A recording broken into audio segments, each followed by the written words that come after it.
Bonjour, bienvenue dans l'édition de l'emploi. La qualité de vie au travail concerne chacun d'entre nous, direction, salariés, représentation du personnel, management.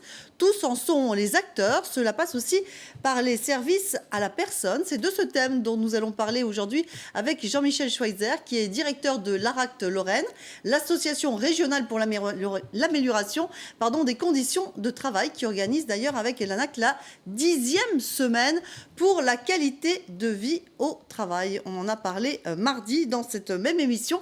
Jean-Michel Schweitzer, merci beaucoup d'être avec nous. Bonjour. Alors, les services à la personne, ça représente combien d'entreprises et combien de salariés dans notre région?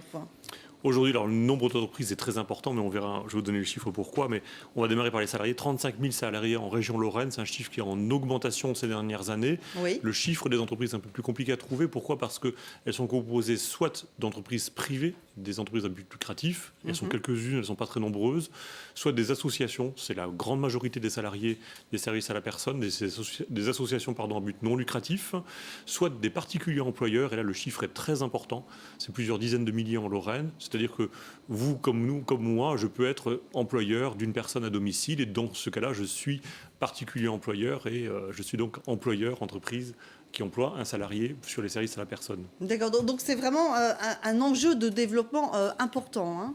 Oui, c'est un secteur qui se professionnalise beaucoup ces dernières décennies. C'est un enjeu important parce qu'il y a d'une part un avancement de la population en âge et un maintien, un enjeu pour la sécurité sociale aussi, de maintien à domicile des personnes qui vieillissent. L'enjeu est surtout pas d'hospitaliser tous ces gens-là ou de les faire vivre dans des structures qui sont parfois très coûteuses, mais c'est bien sûr de maintenir à domicile, mais il faut pour ça des professionnels, il faut développer des services professionnels qui permettent des fins de vie souvent de confort et de qualité à domicile. Vous restez avec nous, Jean-Michel Schweitzer. Justement, on va voir l'exemple de l'association Garde, un service d'aide à domicile qui existe depuis 25 ans. Elle propose différents services, aide au ménage, soins et garde à domicile, auxiliaire de vie. Au fil des ans, elle a même créé un service de garde itinérante. Aujourd'hui, nous suivons Hélène dans ses interventions. Reportage d'Yves Kemener et de Thierry Gagné. Je suis en train de vous chauffer le café. Ça va le pied ? Tous les jours à la même heure, à l'heure du goûter, Hélène arrive chez Gisèle, personne à mobilité réduite. C'est une dame très dépendante et plutôt anxieuse, alors la venue d'Hélène reste un rendez-vous incontournable dans sa journée. J'aime m'occuper des personnes. On leur apporte un bien-être, un confort personnel. On leur donne aussi une raison de continuer de leur montrer que la vie mérite d'être vécue, quelle que soit sa pathologie. Et puis c'est toujours agréable quand on part, de voir la personne plus souriante et mieux, plus en paix par rapport à ce qui peut lui arriver. Hélène est salariée de l'association Garde, service d'aide à domicile. Elle doit savoir tout faire, multicarte. Aide dans les gestes du quotidien, repas, toilettes, ménage. Elle passe près de 2 heures par jour avec Gisèle. L'association Garde permet justement aux personnes âgées de rester à domicile sans avoir à partir vers une institution. Pour des personnes âgées dépendantes, l'aide de la structure permet le maintien au domicile, à ce que la personne âgée reste dans son environnement. Et pour cela, nos professionnels interviennent quotidiennement pour leur faciliter leur quotidien, le repas, le lever, la toilette.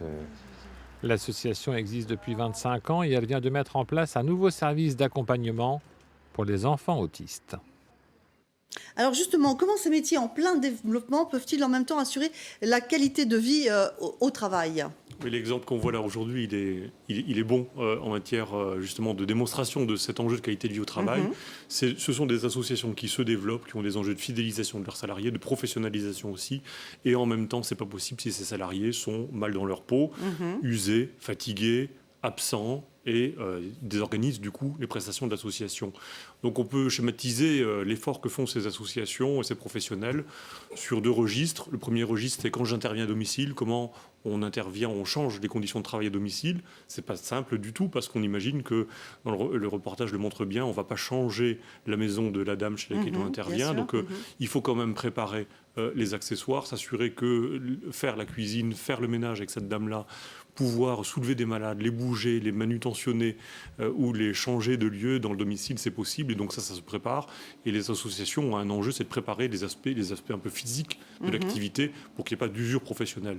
Deuxième point qu'on peut citer comme étant un bon point en matière de prévention, c'est l'association doit aussi travailler sur l'organisation, par exemple l'organisation des plannings. Beaucoup d'associations travailleront sur des plannings qui, par exemple, consistent à faire des interventions proches géographiquement les unes des autres pour éviter que les salariés aient des très longs déplacements à faire avec de longues heures de route. Bien sûr, là, il y a un enjeu d'évitement du risque routier, de la fatigue qui se rajoute au bout de la journée, de ne pas avoir d'horaires fractionnés. Et donc, ce n'est pas une équation simple à faire, mais les associations qui travaillent sur ça, généralement, réussissent à augmenter la qualité de vie au travail. Autre exemple aussi intéressant, la relation à la famille. Oui, c'est quelque chose qui est extrêmement important. Là, le reportage nous montre que la personne est face à face seule avec la personne âgée, mais souvent la famille intervient dans la relation professionnelle avec les professionnels de l'intervention, et qu'il y a un enjeu, c'est d'expliquer aux familles la question de la dépendance, la personne qui vieillit, la perte d'autonomie, et que les professionnels ont plutôt besoin d'être aidés par la famille pour accompagner une fin de vie, plutôt que d'être chahutés par la famille pour dire ça n'a pas été fait correctement, etc., la cuisine n'était pas propre, etc. Il faut que la famille soit aidante et que les associations travaillent de manière très fine avec les familles pour pouvoir professionnaliser les gestes des salariés qui interviennent dans ces domiciles. Et souvent, il y a une usure aussi psychologique qui peut s'installer si on est négligent par rapport à cet aspect-là. D'accord. Et pour conclure, on comprend bien que l'enjeu, c'est aussi la qualité du travail. Hein. Finalement, oui, c'est ce que nous démontre le reportage aussi. C'est que pour qu'il y ait qualité de vie au travail du salarié, il y a un enjeu qui est extrêmement fort. Il faut que l'entreprise, l'employeur, comme les salariés, se concentrent sur qu'est-ce qui fait la qualité du travail, donc la qualité de la prestation auprès du bénéficiaire, donc en l'occurrence là une personne âgée.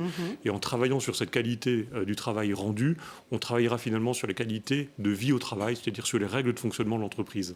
Très bien. Merci beaucoup, Jean-Michel Schweizer, d'avoir été avec nous aujourd'hui. Place à présent à nos offres d'emploi, comme d'habitude, que nous a communiqué le pôle emploi Lorraine, avec un premier poste de technicien d'installation en domotique en CDI à Sarrebourg. Vous aurez pour mission le contrôle du chauffage, des volets, de l'éclairage, des alarmes et de la vidéosurveillance auprès de particuliers. Vous analyserez les besoins des clients, vous proposerez des solutions et assurez la mise en service des installations ainsi que la maintenance et le dépannage. Les débutants sont acceptés avec un bac+2 en domotique. Votre salaire sera de 9,43 € de l'heure et plus selon votre expérience. Autre poste, celui de responsable logistique en CDI à Jarville-la-Malgrange. Vous serez responsable de l'équipe logistique d'une entreprise de e-commerce. Vous assurez le pilotage opérationnel de l'entrepôt. Vous organiserez le travail de 4 préparateurs et vous piloterez l'organisation des stocks. Vous maîtrisez l'outil informatique. Une expérience de 2 ans est exigée ainsi qu'une formation bac+2 transport logistique. Votre salaire sera de 22 000 € par an avec des chèques repas en plus. Si ces offres vous intéressent, je vous rappelle le www.pôle-emploi.fr. Et des offres d'emploi, France Bleu vous en a offert une fois par mois lors de la journée de l'emploi, dont c'est aujourd'hui la dernière de la saison. L'occasion pour nous de faire le bilan de cette opération avec Marc Scherer, qui est directeur de France Bleu Lorraine. Bonjour. Bonjour Merci Katia. beaucoup d'être avec nous. Alors, on peut rappeler tout de même le principe de cette journée de l'emploi sur vos ondes. On s'était posé une question il y a 4 ans. L'emploi était pour nous au cœur de nos préoccupations. On était la radio de la solidarité, proche de nos auditeurs, et il n'existait pas vraiment sur la Lorraine d'offres d'emploi, d'adéquation entre l'emploi et nos auditeurs. Donc on a eu cette idée il y a 4 ans, qu'on a concrétisée avec le MEDEF, donc ça a démarré en septembre 2009, et depuis, effectivement, on propose tous les mois une émission, des interventions de chefs d'entreprise, donc là c'est du concret. Oui. France Bleu se mobilise, et toutes les heures, on a donc un chef d'entreprise qui s'exprime, qui présente son entreprise rapidement et qui propose de l'emploi. Donc en gros, sur une journée, on va avoir à peu près entre 100 et 150 emplois proposés par les chefs d'entreprise. Et puis en plus de ça, on met en place notre site francebleu.fr où nos auditeurs, qu'ils soient chefs d'entreprise ou tout simplement demandeurs d'emploi, peuvent déposer également. Donc, ce qui rajoute à peu près une centaine d'annonces libres par jour. Donc là, on a commencé par ce matin, depuis 6 heures, et ça va continuer jusqu'à 19 heures. Effectivement, vous le rappeliez, Katia, c'est la dernière de la saison. Oui. Donc, on serre bien les pouces pour que ça fonctionne bien. En gros, ça va être à peu près 250 annonces aujourd'hui qui vont être offertes à nos auditeurs. Alors justement, vous le dites, c'est la dernière de la saison. Hein, oui. Vous avez fait beaucoup de travail. Vous avez peut-être des retours aussi sur les offres qui ont été proposées par rapport aussi aux chefs d'entreprise. Voilà, quel bilan vous faites à la fin de cette saison? On a un retour assez positif. On a eu surtout des chefs d'entreprise assez hétéroclites. On a eu le mois dernier, par exemple, la gendarmerie. On a eu la marine nationale. Évidemment, on travaille avec le Pôle emploi, la maison de l'emploi. Mais le bilan est plutôt positif. Maintenant, on n'a pas de chiffres concrets. Effectivement, sur les 250 emplois annonces, on ne sait pas exactement quel est le retour. Mais on a régulièrement des auditeurs qui, que ce soit par le biais d'Internet ou au téléphone, nous disent merci, grâce à vous, on a trouvé des emplois. Et qu'on met bien sûr sur l'antenne de France Bleu. Le retour, dur à quantifier néanmoins. Très dur. En cette période de crise, vous dites depuis 4 ans, mais là, vraiment, cette année, vous avez senti vraiment un regain d'intérêt, vraiment une recrudescence. Oui, et puis dans tous les secteurs. Ça peut aller du secteur tertiaire. Enfin, on a vraiment agrandi notre offre.